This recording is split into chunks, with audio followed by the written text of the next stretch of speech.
All right, we are day 4 of Talk Your Book. I was told not to say all this at the beginning of my live, but I'm going to do it anyway. Shori O'Neill, welcome to day 4 of the pre-launch of the Unleashed series. Hope you had a great weekend.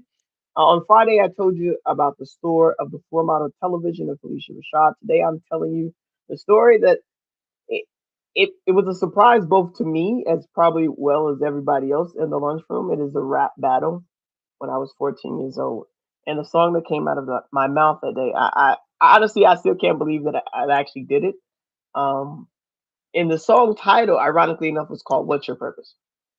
So today we're going to be covering chapter 3 of the Unleashed series, Find Your Flow.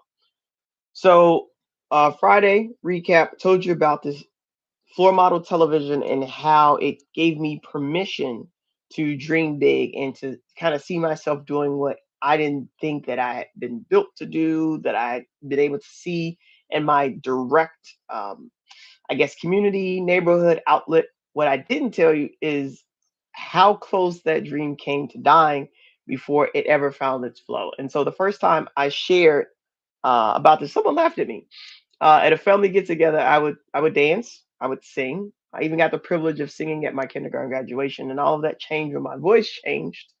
I went from sounding like a small child to sounding like a 50-year-old woman overnight. At least that's how it seemed, right? And so the voice didn't seem to belong to a child, and the singing that came so easily, it wasn't so simple anymore. Because I had no support really. I didn't see anyone in my immediate family going after their dreams of being an artist, a singer, a dancer, any of these things. And I didn't have much security in my abilities. Honestly, like no one showed me the way, right? I saw people on television, but in my immediate vicinity, I didn't see them. And so I allowed the dream to die. Occasionally, I perform at church services under a lot of coaxing from my mom, but very seldom did I take center stage. And it wasn't until I left Chicago and moved to New York. And in this new land that is quite expensive, I found my voice. I thought a lot about why it took a whole different city to give me back something that was already in me. And here's where I landed. Sometimes your flow can't return until you get out of the room that dream was first mocked in. Right? The laugh that buried mine was loud.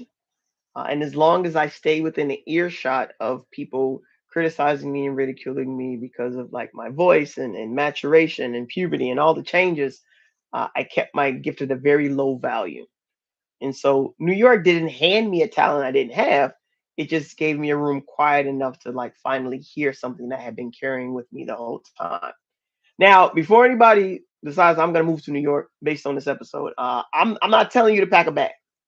I'm asking you to take some honest time with yourself away from the old voices and see who's actually in there. Because whether you're creative, an entrepreneur, or overwhelmed business owner, or mom for that matter, the voice that laughed at your first attempt is probably still living rent free in your head. And every time you try again, it's that voice that you hear. So, no, you don't have to move, but you do need to move away from that voice. And so, for this week, our practical idea, right? What I want you to notice this week is the fastest way to catch your flow. The fastest way to catch your flow. Before you can doubt it or anyone can talk you out of it is repetition. And so part of why I'm coming on here every single day, or at least 3 days a week to start off, is because I need to build back up this muscle. I went live for a year and a half on a different platform. And I had no problem showing up every day because I had built this muscle. I had this repetition. And so once you get into a flow and you get into this repetition, the thing that you keep drifting towards as you're there when no one assigned you to it, right? I don't have a boss over me telling me I have to show up every time and do a live. I'm doing it because I know on the other side of whatever this friction is that I have with showing up and being visible, the return, the return I'm going to get on the other side is worth much more than the inconvenience or the fear, right on the front end. And so the space that you keep going back to, right, when no one tells you to, the return without being told, that's the space that we're going to find. That's how we know we're in flow. So I'm gonna tell you about the rap circle. Um, and it, before we get there, I'm one of the greatest lessons that I learned was actually in sharing this story and sharing some of these principles in a circle with a group of women. I shared with you before last week that this book became what it came from actual lived practices. I launched the book and then I did a workshop, like a challenge with a group of women. And one of the women, we'll call her Miss Eleanor. She was one of the eldest. And in this circle, a lot was shared, a lot was exposed, but I think the coolest part of it was one of the things that she shared. And I want to read it so I get it verbatim. It says, I get energy from learning how to fix different plates of food and sharing them with people and seeing how they react to them. It energizes me more to do more of the same. So she's an amazing chef, amazing cook. And the repetition, the flow was in cooking and serving people and seeing that. And so the second time in one evening, she mentioned cooking. It was the second time we had this circle meeting, and she kept mentioning cooking and cooking and cooking. And so one time early in the conversation, and then later again, and this time she said it filled her tank. So I said to her gently, like, that's twice now. And she looked up like she had been caught. It happened again with another one of the participants, Grace. I asked what gives her energy, and this is what she said. She says, helping others see their potential because I don't really see it in myself as much as I might see it in somebody else. Now I want you to hold the sentence for a second because it's going to matter a lot later on this week. But hear the first one plain. Even the woman who couldn't see her own worth could name without hesitating the thing that lit her up. And so sometimes the flow will tell on you before your doubt can talk you out of it. So this week, one of the things I want us to practice is to catch yourself. When you are a version of yourself that you actually like being around, I want you to jot that down, make a note of it, right? Take inventory. What do you find yourself doing on a Saturday, right? Not a work week, a Saturday when no one's paying you? What conversation could you have for hours, hours without checking your phone? That's data, right? That's flow announcing itself. So write it down. All right. So here's a story about bubble wrapping. All right. So I love this story because that it proves something I want every listener to catch. Listen, your flow will often show up in a form you never planned for.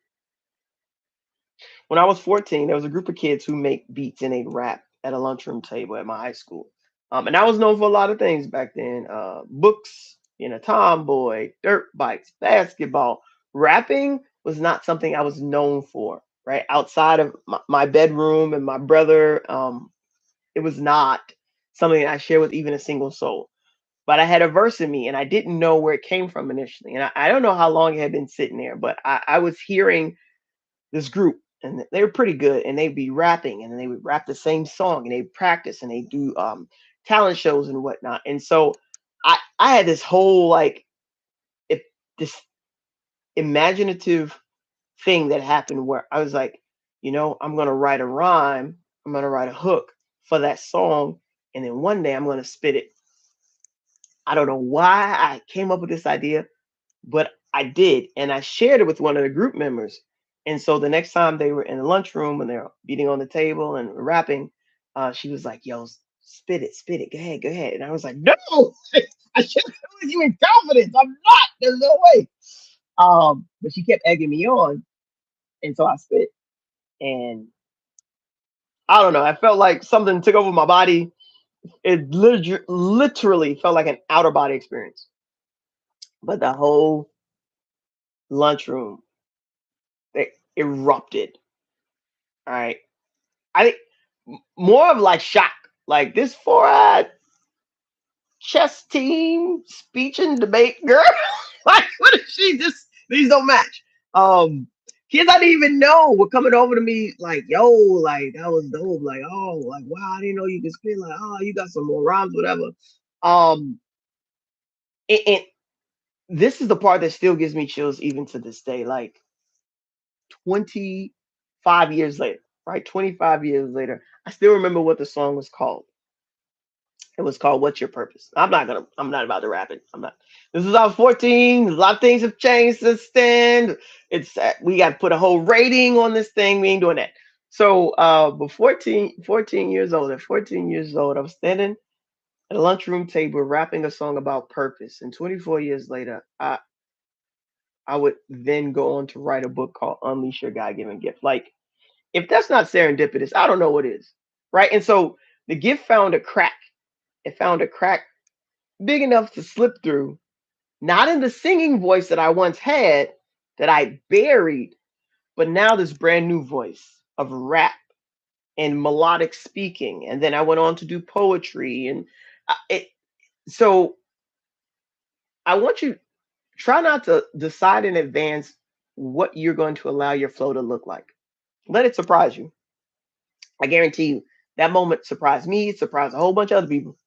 Um, and so if you're an entrepreneur and you're convinced that your gift has to look like something else, right? Someone else's business, someone else's version. Maybe the business that you started 5 years ago, maybe you think it has to look like this by year six. You might be missing the new thing that God is trying to do, right? And so this new way of being might be trying to slip through the crack. And if we're not slow enough, calm enough, aware enough to acknowledge it, it might pass us by, right? Or if you're a creative and you're gripping, holding on so firm, so tight to the medium that you first started in, maybe it's the singing voice, maybe it's your art, maybe it's a musical instrument. There might be somewhere adjacent that this gift is trying to show up. And you might be too busy defending that old form to notice the new one popping up. And if you're an overwhelmed parent or employee, and every time your flow tries to speak, you tell it that you're too busy, the crack that it's trying to slip through might not come back around for another decade. So please, if nothing else, answer when it knocks. Okay, so now the other pressure I want to take off you today. Your flow doesn't have to look like one job title. It probably won't. I was on a call earlier today, and I really don't even have a title for what I do now. Like I'm a CSO and a CEO, but what that looks like day to day, I think at my heart of hearts, I'm a storyteller and I'm an activator. And that's my essence. It's not necessarily my title, right? And so if your flow, if your gift doesn't fit a specific title, it's okay. All right. I've been an educator for years, and inside of that, a restorative justice coordinator, a dean, a phys ed teacher, an after school counselor, basketball coach, a theater advisor. Like I've done a lot. During one period, I was a bathroom monitor. I was quite fine with that. I made the same check. I was cool with it. Right. But if you're waiting to be handed the one perfect role before you even believe you have a gift, you're going to be waiting forever. So, whatever the role is, matters far less than the essence of the work that you're doing. So, the feeling and the outcome, those those are more important than the title that you give it. Right. So don't strain to name a title. Name the essence. And so, thinking about this, my question would be what type of impact do you want to leave in a room? How do you want people to feel after they've spent time with you? Answer that. That title, that will start finding you. You don't have to go look for it. All right, so one more thing before we land, because it's part of chapter 3 that people underline most. Um, when I was young, I used to play this song over and over and over again. A couple of different songs, some Busta Rhymes, some Bone Thugs. I told you, I'm from the Midwest, so I can't Can't say the rap that I did at 14. No good. Um, but I would listen to these songs over and over again until the cadence almost became a second language to me. That is the power of repetition. It could build a beautiful thing into you until it's second nature. But the same practice done with the wrong material, it will build something negative in you. And so the repetition of me listening to these songs over and over again, I had this way of taking really improper words and language, I mean profanity, and using it in such a interesting way because of what I was listening to. So repetition, good or bad, right? The thing that matters most is what are you inputting, right? Inputs, outputs, inputs, outputs. What are you inputting that's producing this output? And so I want you to take note of the emotions that keep rising, washing, and repeating when you're doing certain tasks, right? What thoughts are you rehearsing on a loop? Is it discouragement? Is it lack of joy? Is it the quiet story that nothing you do is ever enough? Again, if you're rehearsing that, if that's what you're repeating over and over again, and your consciousness inputs, outputs, inputs, outputs, because whatever you put on repeat is the energy that will follow you and permeate you. And so I had to start having different inputs, different outputs. Started listening to different preachers, scripture on repeat. I went to Joyce Myers, right? Went a, a lot of different voices I started allowing on repeat in my mind. Inputs, outputs, inputs, outputs. And yes, listen, things are during this stage of finding your flow, you're going to get frustrated. Missed opportunities could knock you sideways. Hard word could wound you, right? Where you're in this space of openness and trying to learn more about you. But at the end of the day, you get to choose how you respond. You get to choose that. And that's the power most of us have quietly given away, right? So the one thing I would love for you to take from this video is to rehearse the true thing. Rehearse the true thing until it becomes your flow. Put the true thing on repeat, right? So one takeaway I would love for you to have is that your flow will tell you before your doubt can talk you out of it. So listen to the thing that you keep drifting back toward. It's not a distraction. That's a crack your gift is trying to slip through. All right. So if today gave you a memory of your own time in a lunchroom or garage, a kitchen table, a stage you almost did step into, then a Talk Your Book masterclass is where I would love to invite you to come continue to ideate with me. Let's go back, let's resurface some of those ideas, some of those thoughts, some of those memories, and let's create and shape our flow together. Some people can't do this work on their own. And so I've opened up this space for people to do that in the Talk Your Book masterclass. Maybe you never wanted to write a book, and that's okay. I think part of part of what makes us connected as humans is storytelling. And oftentimes we don't get quiet enough with ourselves to actually identify what our story is. And so again, I run this masterclass twice a month. The next one is coming up August 11th. I'll be back here tomorrow again to remind you. And just so again, we're all on the same page. This series, all of it is a pre-launch to my book Unleash, which drops later this month. Tomorrow's going to be a how-to day, right? So I'm going to come back to the book again later on in the week. And chapter 4 is about assessing the gift. So it's one of the hardest chapters in the book, honestly, because we talk about the thing that's sitting underneath every roadblock. So the verdict that you've handed yourself years ago that's been quietly running your life ever since, that's what we get into. So take today, sit with this, go look for your flow. What were some of your favorite memories, right? Your favorite version of yourself before the world edited the file for you? Who did you spit bars for, right? Metaphorically or otherwise. And what was your song called? As always, I'm going to ask you, hit the bell, share this with a friend who used to have a whole other dream and now they're doing something else. And I will see you back here tomorrow between 10 and 11. Have an incredible Monday. Be well. Speak soon. Peace.